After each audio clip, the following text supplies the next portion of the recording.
It's dangerous. Oh, I know. Miriam wasn't sure that there'd be many fans here, so you noticed she brought her own.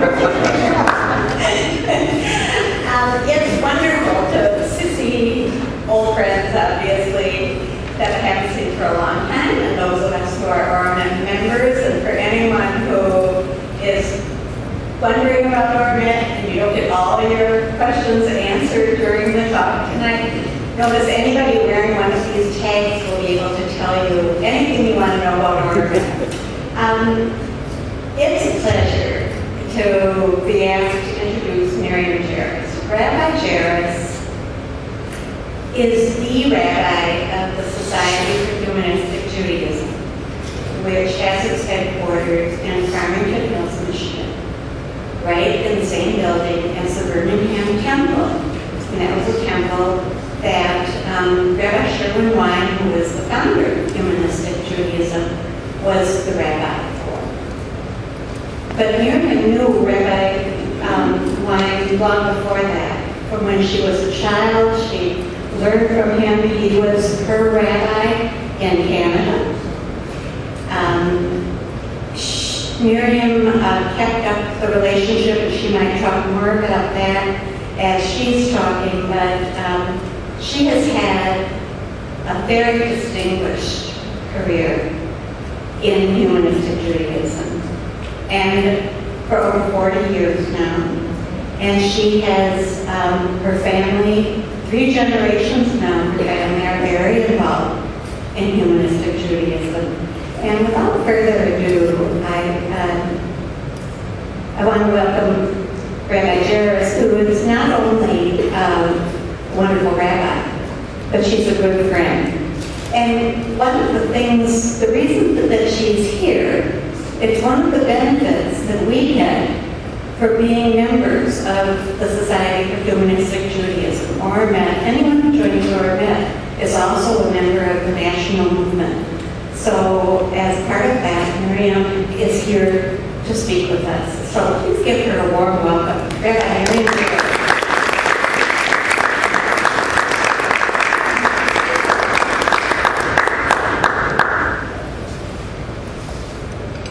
So I was very excited watching Margo because her hair kept getting blown by Sokola, and that means the fan's going to go all the way up here. Lovely. So before I totally shift, I wanted to thank the people that were involved in the Havdalah service, which somehow escaped my mind. And so my readers were Richard Logan and Jan Baer and McCollum. And thank you, Johanna Lester, for playing beautiful music. I saw you up here. And for those of you who were here, it gives you just a little bit of an idea of how we stay connected to Jewish tradition and put a cultural and secular twist on the kinds of things that we do. When we were thinking about what I would speak about tonight, the Pew study and the idea of speaking about the Pew study came up, and I said, okay, I've been waiting to kind of delve into this, so I think it's a good idea. And I'm going to walk you through a lot of the data, and I hope I will try to be careful about bombarding you with too many statistics. But it's not a straightforward, straight line kind of 62% of Jews identify as cultural and secular Jews, and how come there's only 40 people in this room?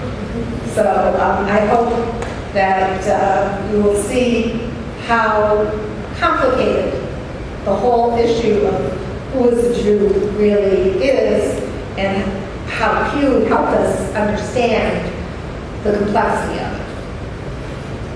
So on October 1st, the buzz in the Jewish world was about the release of this Pew Research study called A Portrait of Jewish Americans. And the study itself led off with the following quote: American Jews overwhelmingly say they are proud to be Jewish and have a strong sense of belonging to the Jewish people, according to a major new survey by the Pew Research Center. But the survey also suggests that Jewish identity is changing in America, where 1 in 5 Jews now describe themselves as having no religion. As the Jewish world was commenting and lamenting, the secular humanistic Jewish world was feeling excited and hopeful. So now, 6 months later, when we've all had the opportunity for a deeper analysis, I think I would say to you, slow down, cowboy. It's not everything it seems. And although I'm really tempted, as some of my colleagues have already done, to make sweeping claims that secular humanistic Judaism is the future of Jewish identity, I believe that my commitment to truth and to reality and to the integrity of research, which are all key components of being a humanist, cautions me not to oversimplify it or to really take some time now and delve into the nuances of the research. And even after I did that, I still feel that among the existing denominations today, which are Orthodox, Reform, Conservative, Reconstructionist, Renewal, and Secular Humanistic, that secular humanistic Judaism, whose philosophy and values are derived from humanism and identity from Jewish culture, still expresses the ever-increasing beliefs of Jews today. So I think we can say that and feel pretty comfortable. I want to say just a couple of things about methodology. I have a survey research background, so I can't solve it. First, the respondents were chosen this way. If they answered Jewish, Judaism, or yes to any of the following questions, they were chosen to complete the rest of the survey. The first question was, what is your present religion, if any? The second question was, aside from religion, do you consider yourself Jewish or partially Jewish or not? And the third question, that's if you answered no to the first and second, was, and did you have a Jewish parent or were you raised Jewish or partially Jewish or not? So you can see yourself that if you said your religion was Jewish, if you said that you consider yourself Jewish or partially Jewish, or if you had a Jewish parent and you were raised Jewish or partially Jewish, they included you in the definition of who is a Jew. And in fact, something very interesting happened. The Jewish population increased. Of all the other studies, no study has as broad a definition as Pew took. So it's important for us to remember that. It's important for us also to understand that people were interviewed if they said that they were raised Jewish or partially Jewish. And the second thing I want to say is that term Jews of no religion, which is one of the lead-off comments, was a study construct. It was not a self-identification. So those people who said, I'm not Jewish by religion, were categorized as Jews of no religion. So the overall findings, in a nutshell, were those who identify as Jews of religion, who are married to other Jews, and older, all are more strongly attached to being Jewish, no matter what the question was that measured that. And they also correlate to one another. So however you configure those qualities, the attachment to being Jewish, the attachment to Israel, the more money you gave, I mean, it all worked in that direction. So there's a whole section on Jewish identity. And the major finding was that U.S. Jews see being Jewish as more a matter of ancestry, culture and values than religious observance. 6 and 10 say, for example, that being Jewish is mainly a matter of culture or ancestry, compared to the 15% that say it's mainly a matter of religion. And of even more significance for those of us who identify as secular humanistic Jews, 1 in 5 say they have no religion, although they identify as Jewish. They asked about if you were proud of being Jewish and how important being Jewish was to you. So they said despite the changes in Jewish identity, 94% of U.S. Jews say they are proud to be Jewish. 3/4 of the U.S. Jews also say they have a strong sense of belonging to the Jewish people. And additionally, the study showed that more than 4 in 10 Jews say that being Jewish is a very important part of their lives, and a third say that being Jewish is somewhat important to them. So that's 80% of all Jews who say it's somewhat important or very important. What does it mean to be Jewish? They probed it in this way. Here's the question. Please tell me how important each of the following is to what being Jewish means to you. And for those of you who know about research, there's 9 choices. They were randomized, so not everybody got them in the same order. And they asked, is that essential, or important but not essential, or not important part of what being Jewish means to you? And here's what they discovered.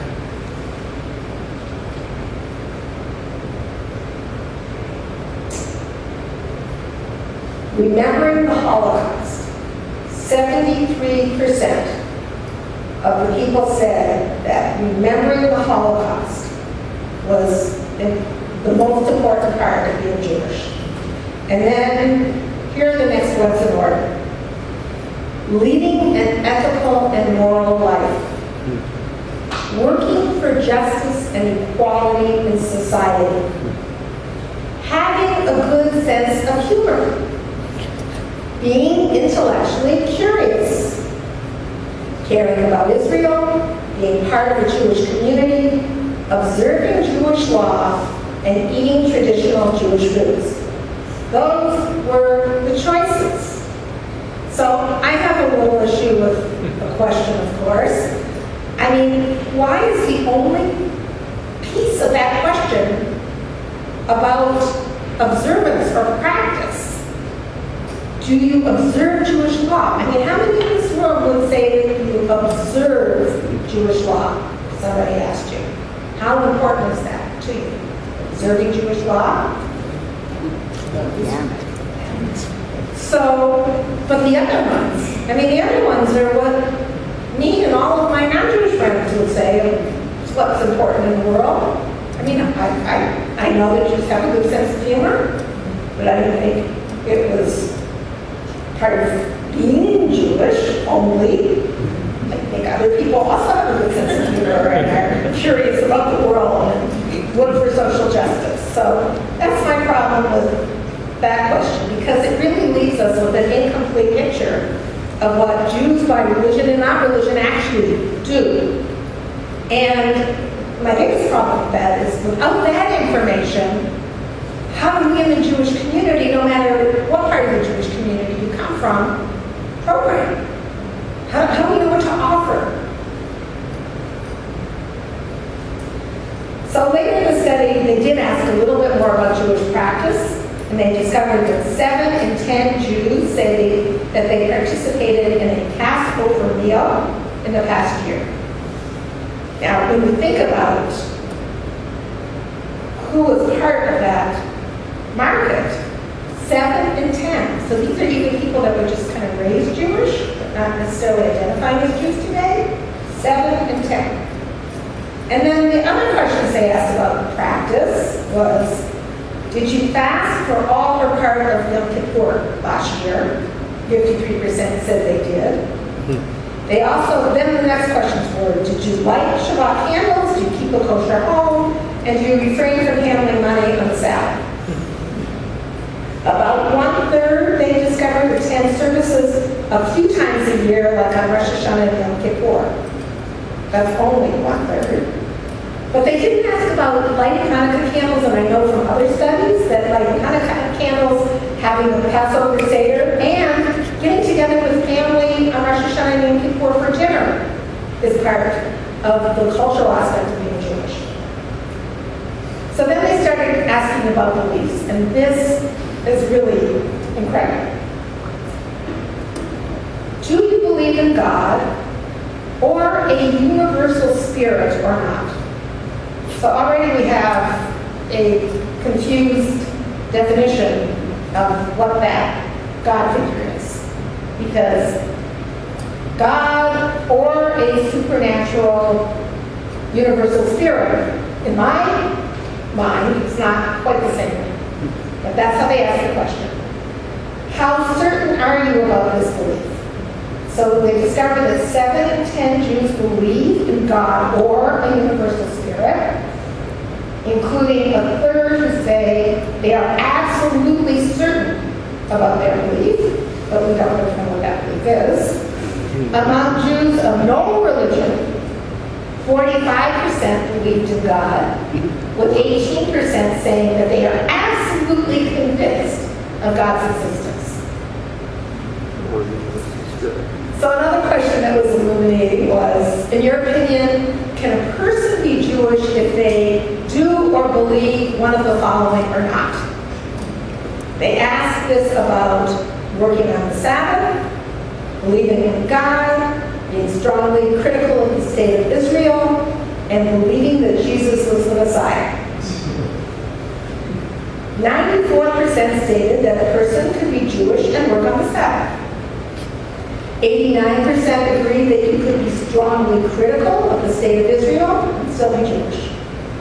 68% reported that you could be Jewish and not believe in God. And 34% reported that you could believe that Jesus was the Messiah. Not that he was a Jew, that he existed, but was the Messiah and still be Jewish. And I know that sounded a little sarcastic, but I don't necessarily. My feeling about who's a Jew, I'll just put that out there, is somebody who says they're a Jew. So I don't much care what people say they believe as much as what they say they want to do about being Jewish and their Jewish identity. So then just a little bit about denominational affiliation so we can kind of figure out how we fit in all of this. 3 in 10 American Jews say they do not identify with any particular denomination. So that means 7 in 10 do. The survey shows that Reform Judaism continues to be the largest Jewish denominational movement. 1/3 of all Jews identify with the Reform movement, while 18% identify with conservative Judaism, and I think the National Jewish Population Study was almost even between conservative and Reform Judaism, so there's been a lot going on in the last 15 years. 10% with Orthodox Judaism, and 6% with a variety of smaller groups such as Reconstructionist and Jewish renewal movements, and that's also us, because you could say, yes, I belong to a denomination, and then they ask a series of things, listen, Reconstructionist, renewal, or other, and we could be part of that other. So, and here we go. 1 in 5 Jews of no religion describe themselves as Reform Jews, while 6% identify with conservative Judaism, and 1% of the people who say that they are not Jewish by religion are Orthodox Jews. Now, I know that seems odd, except that I know people like that. By the way, in the study, it could have been 3 people. So this type of finding reinforces why I'm really reticent to make those sweeping statements about secular identity of the Jews of no religion. So you can't look at that Jews of no religion and say, they're ours, or even interested in being ours. So in seeking to understand who might be in our camp, We know that 4% of Jews of no religion who responded other to the question on denominations fall into that category of others mixed denomination, not Reconstructionists or Jewish people. So now we're dealing with the other group, and there's 4%. Some of those people are secular Humanistic Jews. Among those who say they have no denomination, only 1% of Jews specifically say that they are culturally Jewish, atheistic, or agnostic, and they group those.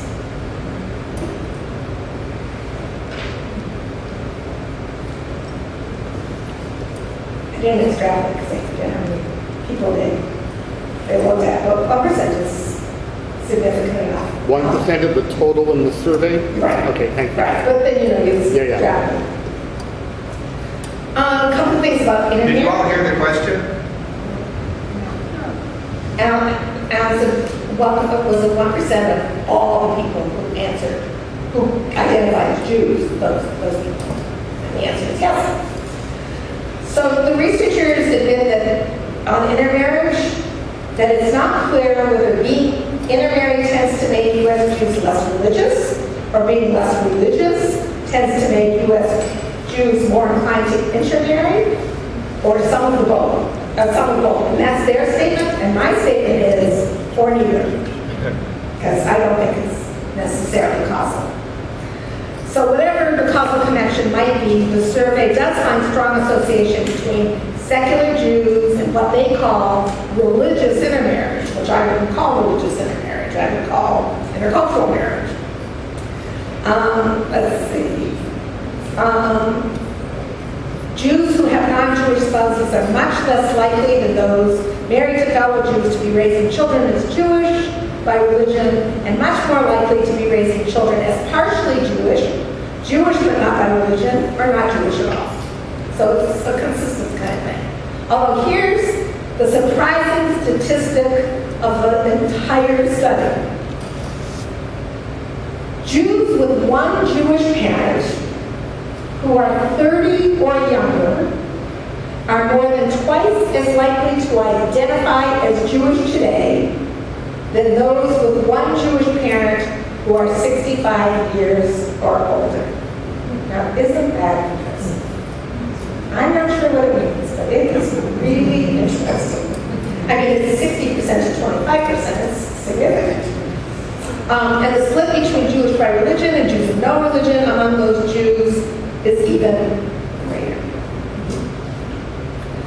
So these findings are important to humanistic Jews because there are certain things that we should consider or certainly be cautious about. There's data and information that offer hope for the future, and I think we need to provide a plan for action for us. If we indulge ourselves only in the conjecture or rhetoric or stick with that 6% are cultural Jews, I don't believe we're very good scientists and certainly not very good humanists. So here's what we have to think about. Among Jews of no religion, 45% believe in God, with 18% saying they're absolutely convinced of God's existence. So just because someone says that Judaism is not their religion doesn't mean they're secular, cultural, or humanistic Jews. More so, even though the identification of being Jewish is described as a matter of ancestry, culture, and values that, rather than religion, does not mean that the ever-growing pot of Jews by no religion are prospective members. We need to consider carefully both the message and consequences of what it means to be Jewish when Jewish identity is largely connected to universal rather than specifically Jewish ideas of behavior. Universal values. More Jews of no religion are intermarried, and intermarried Jews are less interested in raising the children. We've got that. So what are the things that we can be hopeful about? Q has made it more difficult to deny the cultural Jewish identity and humanistic values, and that those are what most Jews believe today. It makes us more credible. The word secular and culture paired with Jews or Judaism is much more acceptable than it was 15 to 20 years ago. The The younger Jews raised by one Jewish parent are more than 2 times likely to be Jewish than the older Jews. So what does that mean for us? More than 2/3 of the respondents indicated that you can be Jewish if you don't believe in God. So although we still get that question, how can you be Jewish if you don't believe in God? I believe that we will hear that question less often. And what I really want to stress is, it's not what defines us. Belief in God or not belief in God, or God does not define who we are as cultural Jews at all. I always tell reporters when they ask me about, well, aren't you the atheistic Jews? And I say, I don't define myself by what I might not be. If you ask me what my gender is, I don't say, I'm not a man.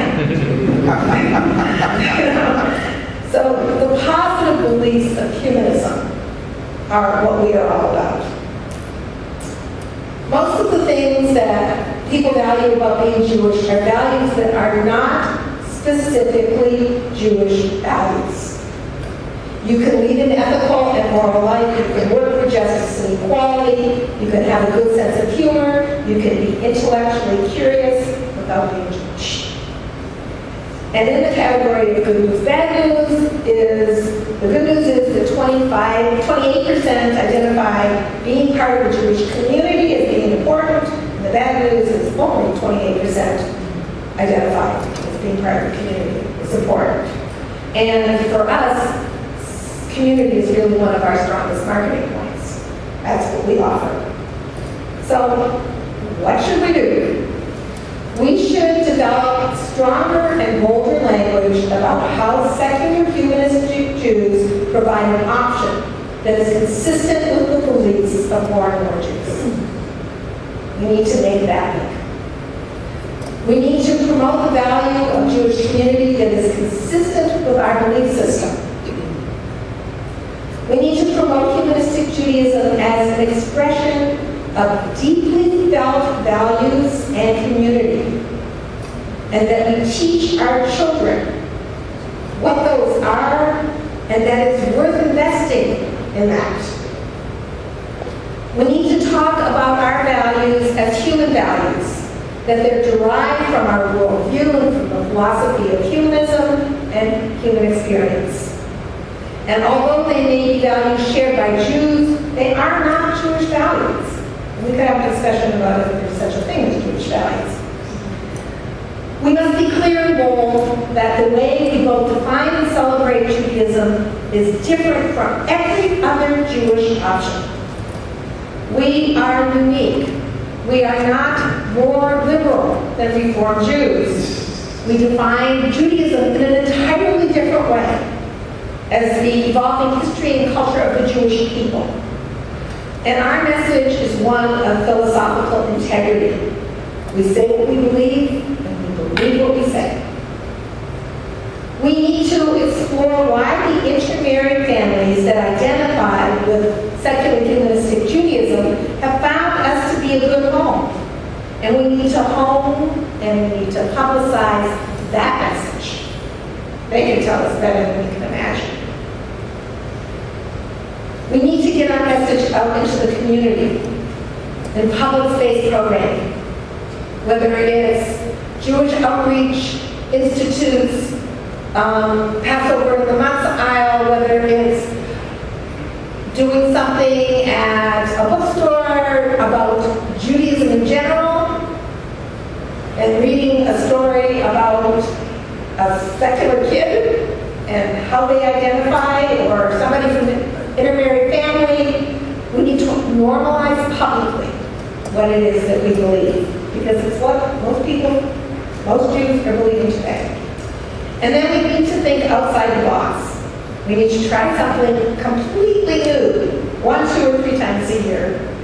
And I really can't tell you what those activities will be, because that's the task for wandering Jews. Careful brainstorming and collaboration. I can't imagine it by myself, but I know that sitting in a room with other humanistic Jews, that we could come up with something completely different. And I think that's what's required. The results of Pew and the publicity accompanying it really provide opportunities that were not readily available to secular humanistic Judaism previously. Every other recent study, whether it looked at religious identity or beliefs generally or Jewish identity specifically, supports the increasing secularization of the United States and the Jewish community even more so. Humanistic Judaism sees those trends as positive, realistic, and healthy. So, the ultimate question of Jewish community, will Judaism survive? It's up to the Jews. Zev Chafetz, who was an Israeli reporter, spoke at a colloquium of the secular humanistic Jewish movement quite a number of years ago. And he stood on the pulpit and he said, yes, Judaism will survive because Judaism is what Jews do. Rabbi Schulman always said that Jews ask two kinds of questions. The first question is it good for the Jews? And I really understand this with my stepmom. That is her first question about everything. Is it good for the Jews? But the second question is it true? And it seems to me that more and more Jews are becoming interested in that second question. But as humanistic Jews, that second question has always been what's interested us, and it's what defines us. And that's really why humanistic Judaism becomes a home for wandering Jews and for others. And I am just so glad that all of you are here tonight and that we now have the opportunity to questions and have a discussion and hear some other points of view, wherever you want to go with this.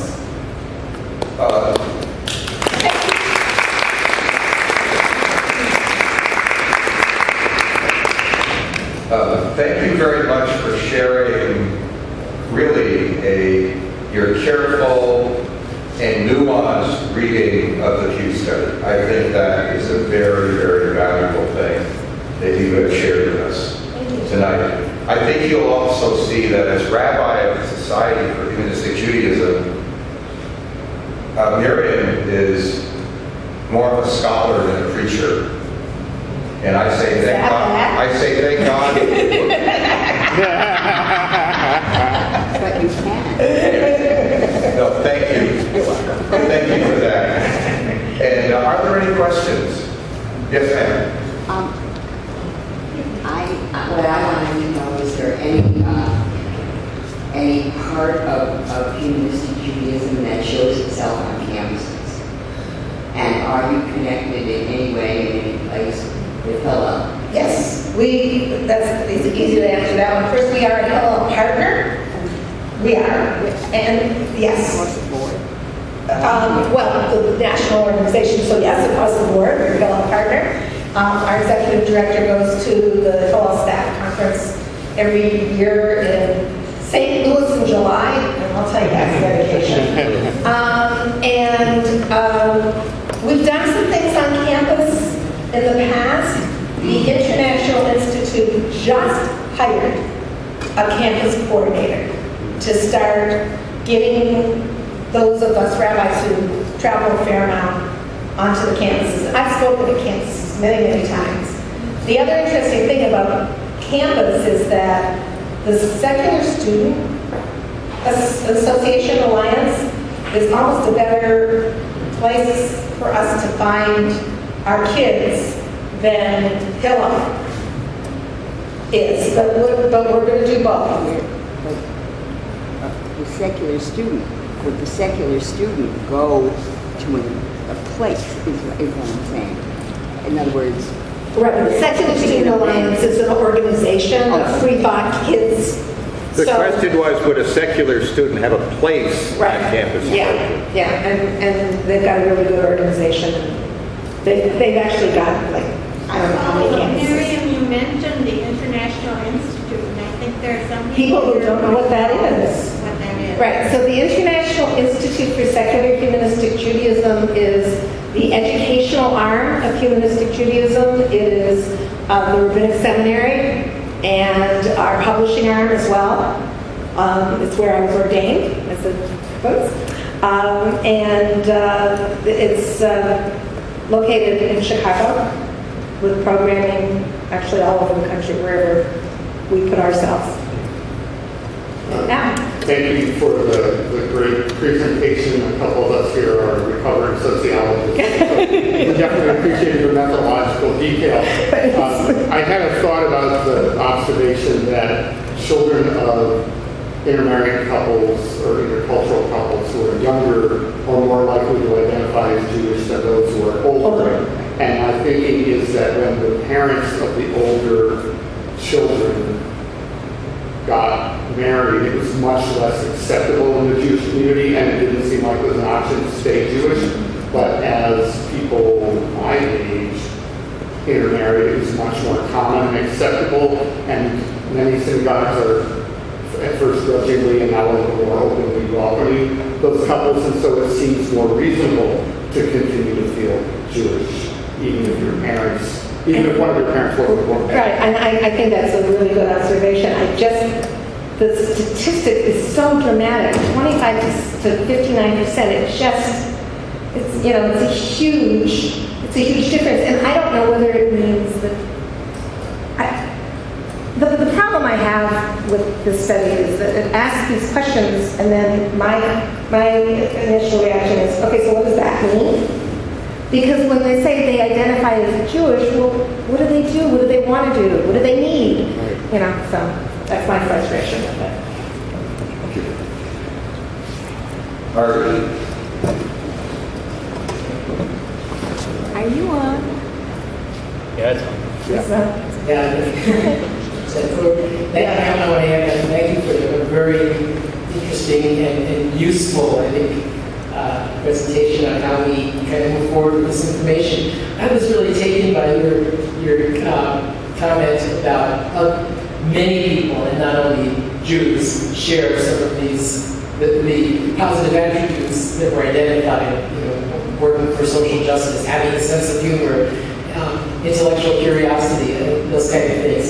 Personally, I've always been extremely uncomfortable to hear those characteristics portrayed as Jewish. They may be very common among Jews, but not completely. I certainly have my share or know my share of people, including some in my own family, who lack those characteristics. And I know many people, including my wife, who have those characteristics and are not Jewish and don't identify in any way as being Jewish. So I appreciate that. But then your sort of addendum that you kind of glossed over is I'm not even sure what Jewish values are. Because so often we talk about our community, in our case, or men, or any community that says instead of the religion, we're going to focus on the values.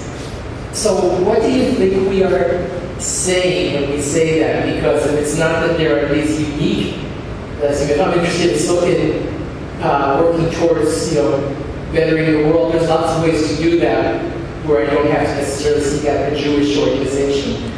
And you can say that about all those characteristics. So what are we saying when we're going to say it's the Jewish values that guide us if we don't even know what those are? Right, I wouldn't say that those values are Jewish values, or that there are Jewish values that guide us. I would say that they are a combination of general human values, and some of the values are humanistic. Free thought, directly related to a humanist philosophy of life, like how do we discover truth? If you say it loudly enough doesn't mean it's true. Usually we'd like to see some evidence that would support that loud claim. I always laugh, my son-in-law is, very knowledgeable and he knows his evidence, but when he really wants to make a point, he just keeps talking louder. And I watch what happens. The louder you talk, people, and if you say something with enough confidence, people start believing you. Although not my grandchildren, they don't believe anything I say, no matter how confident I am. Go ahead. Rabbi Jerris, thank you. You're welcome. My question is about marriage ceremonies. I was studying up on some of the work you do. It looks like you do many of them. So I was unlucky enough at 22, 23 to only find a Unitarian to help marry my wife and me. I was raised Jewish, she was raised Catholic. But we were able to customize our ceremony to a great degree. As you help with interfaith, we call them interfaithless marriages now, intercultural marriages, what are some of the things you hear from couples that give you clues to, as you said in your talk, as to what we, or the younger version of we, are looking for in terms of community and in terms of Jewish identity, or partial Jewish identity? Well, the young people that I'm seeing now, so we're talking middle, late 20s, early 30s, are not really at all interested in any kind of institutional community. And for them, being Jewish is hanging out with their family, mostly. The ones that come to me, I mean, the ones that are more engaged in Jewish life are likely to be with somebody that's more traditional. So I see a lot of indifference. However, 10 years from now, because I know I've been doing this 30 years, so I know that the people I married 15 years ago are now the ones that are looking for ways to educate their kids. Sometimes I'll get people coming back to me when they have a baby. And in fact, I'm doing a joint baby naming baptism at a country club in a few weeks. So, I mean, people are looking to meet their needs in very unconventional ways. I mean, and this is a priest who's going to do the baptism in a country club. You know, so, you know, I can find these people. I mean, there's a few people that I work with that are willing to do these non-traditional kinds of things because we want to leave the doors open for however people might want to identify with us. I mean, I think we're in a post-denominational experience. I know that many people value the communities that we create today, but many more have no need for that community.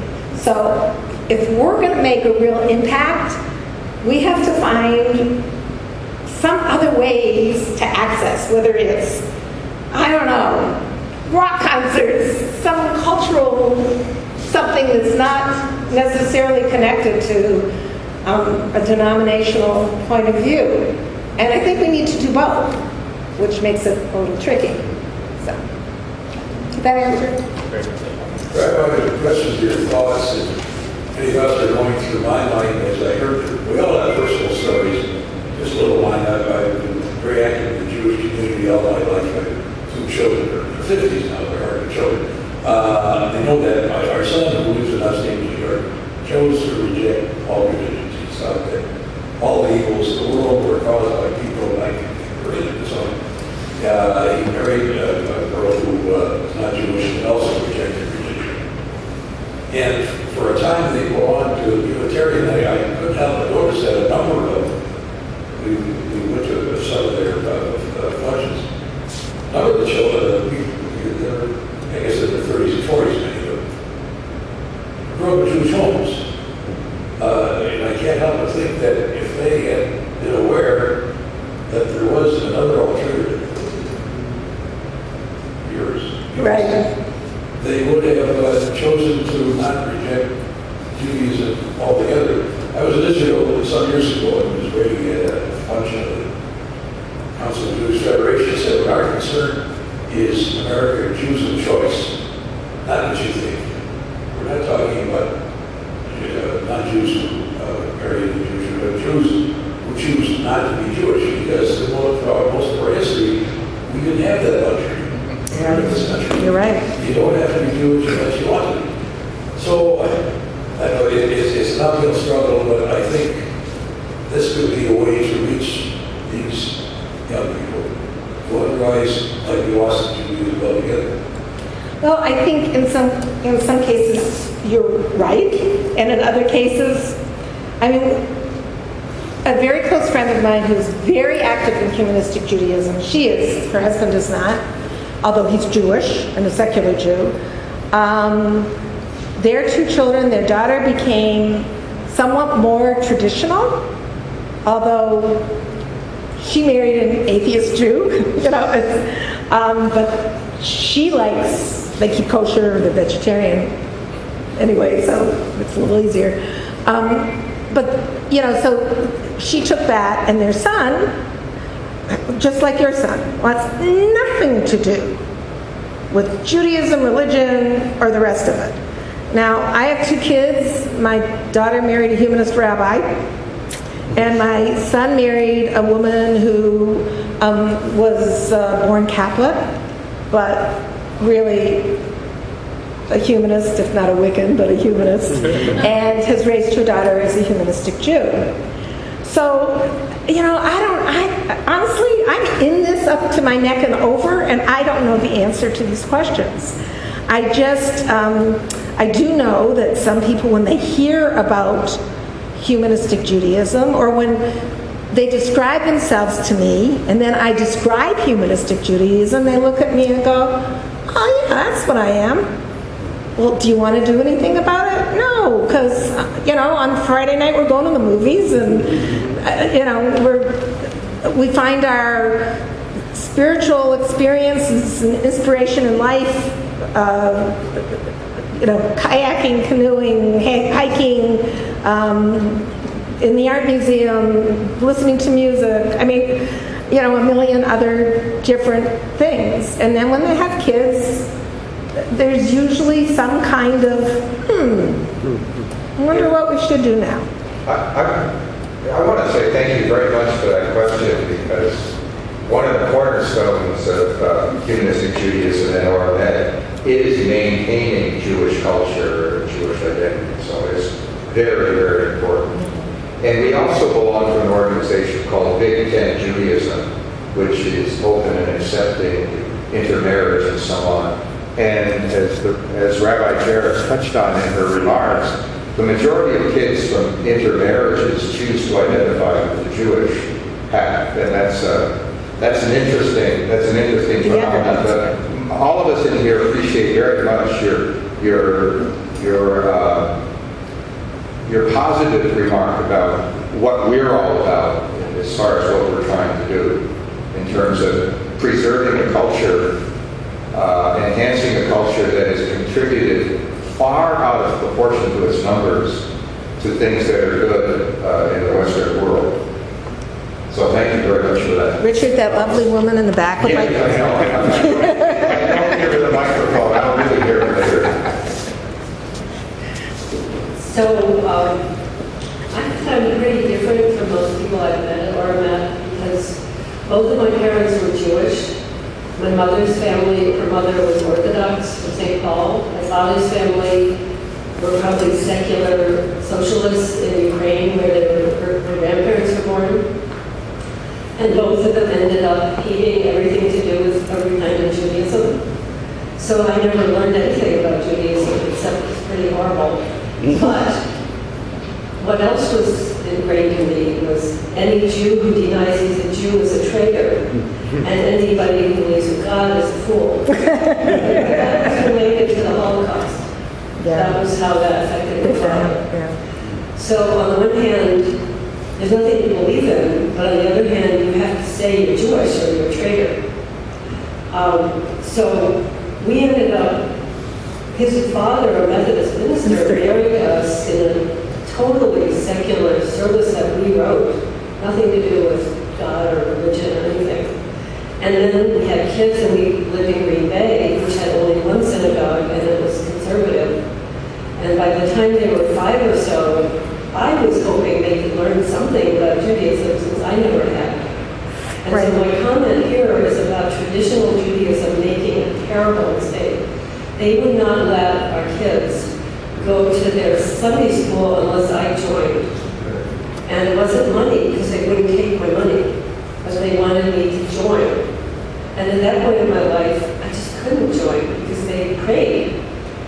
did all kinds of stuff I couldn't say the words of because I didn't believe them. So what ended up happening to our kids is they went to the Union Congregational Church Sunday school, which didn't ask for anything. So one of our sons actually has created his own kind of Passover and Hanukkah service with his Catholic-born wife, and he considers himself Jewish, even though he doesn't have any interest in or met. Our other son, who's about to marry somebody else of a Christian background but not religious, he doesn't consider himself anything. He feels strongly negative about all religion too. So anyway, I ended up joining 5 different synagogues in Milwaukee, every denomination, and I was always uncomfortable with the religion part. And then I moved here, and I had actually one I liked the most was Reconstructionist.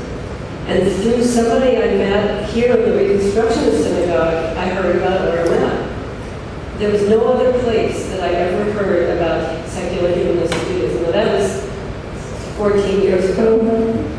And I don't know if it's better now for people moving here who've never heard of humanist Judaism.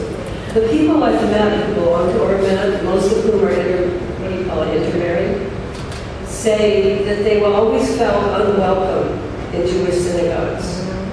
They weren't comfortable with the idea of a rabbi. They weren't comfortable with a building, with the huge requirement of donations, tithing. And so for me, it wasn't at all religious. It was trying to just learn something about what are Jewish people like.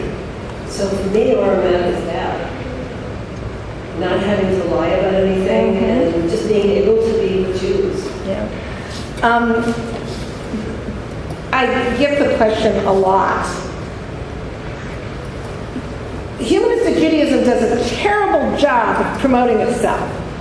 How come I didn't know anything about it?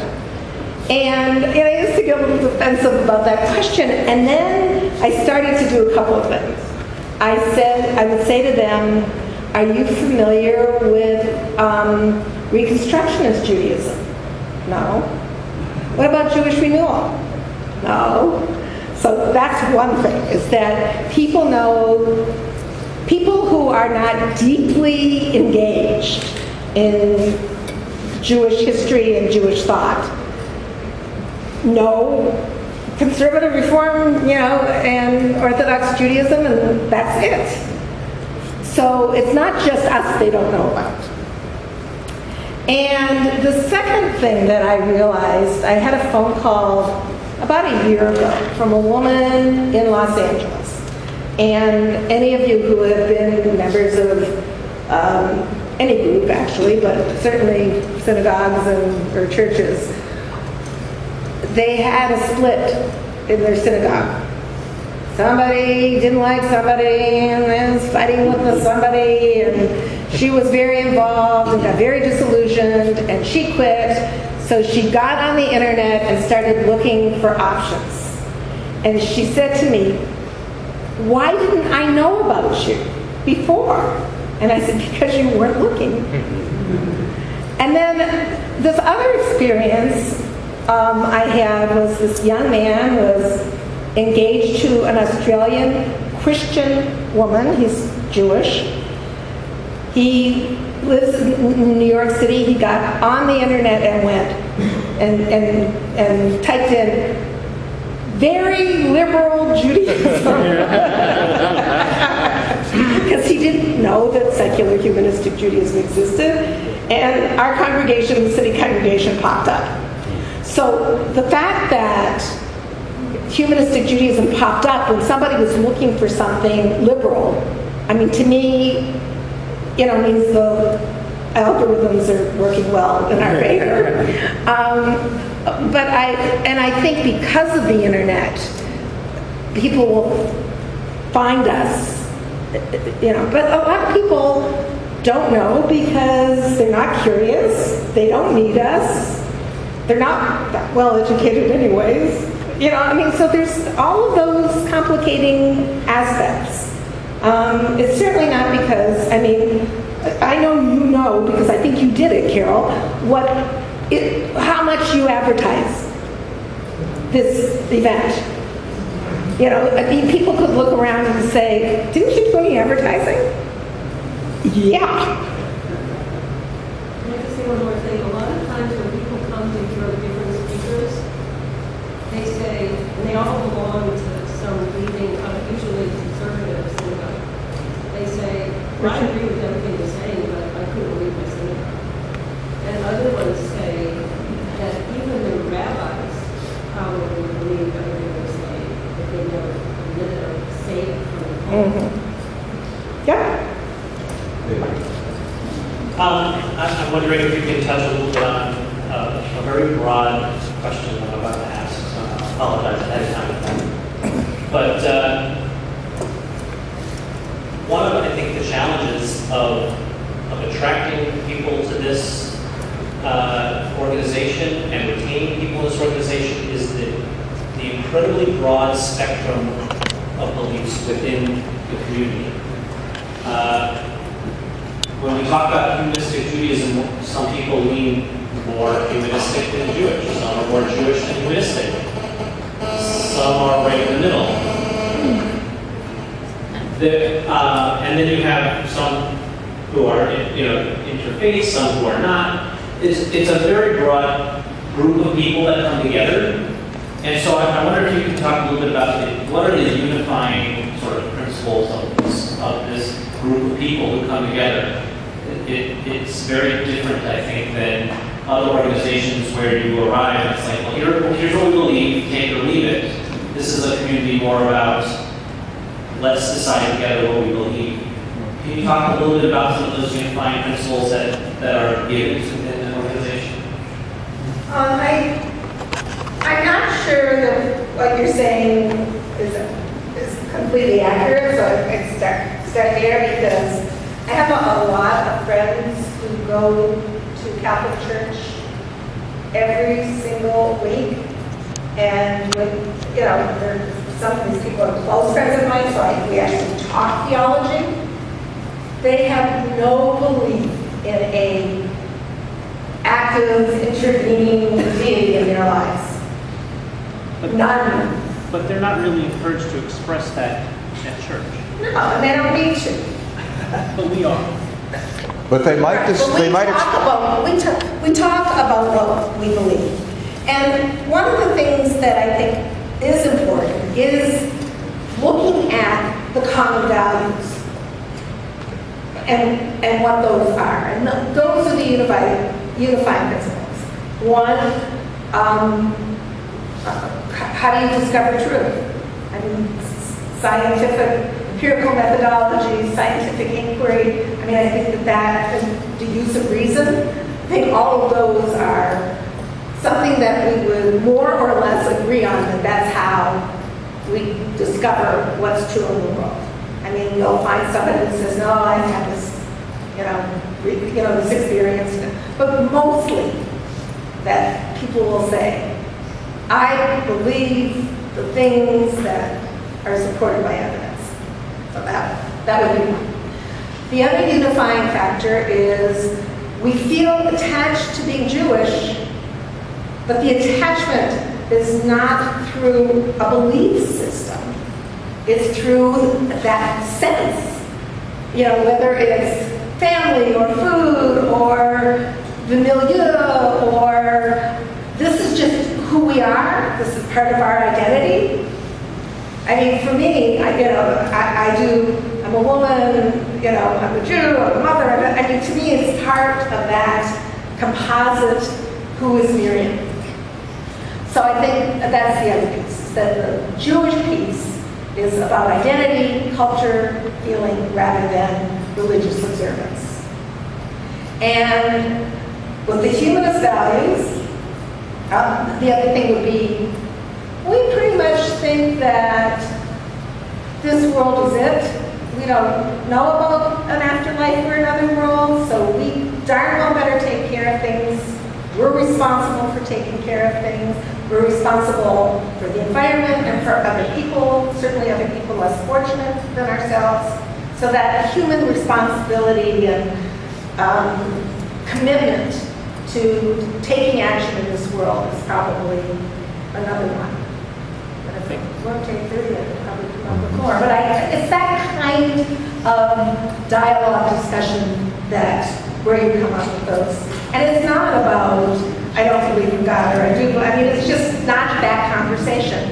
And Sherwin called the best theological position of humanistic Jews agnosticism, which means whether or not a superior being exists or not is irrelevant to our lives. And, we talk about what is important is what would the job description of that entity be? And if the job description is created the world, some universal energy, I mean, that's not an active job description. That has nothing to do with how we're going to live our lives, or what we're going to do about our lives. Sorry, so this is just a little commentary. I think, for some who've been talking about how do we get, younger people more into congregations, whatever. This is an issue that many churches and other institutions are facing. The younger millennial generation is one of the least religiously affiliated groups by age demographic. Right, and least interested in institutions. Exactly, and so there is that. The other thing I want to comment on, because back in, I think it was November or December, I did an overview of the same study, but you went into much more detail and depth, and I greatly appreciate it. I just went through, this was after the freak out that had been happening among more traditional congregations of what does this mean? We're losing all these Jews. But I wanted to comment that you were talking about the social justice and whether that's a universal thing. I think that there may be something around, because Jews have been minorities and often on the wrong side of oppression for a long time, there is more of a heightened sensitivity around this. I mean, just quick statistics. When asked the question, is there discrimination against gays and lesbians, 72% of U.S. Jews said yes. The U.S. public said 58%. Right. With Muslims, it was 72%. The U.S. public said 47%. Or Jews. Yeah. And then among Jews who say are being discriminated, it was 43%. Yeah.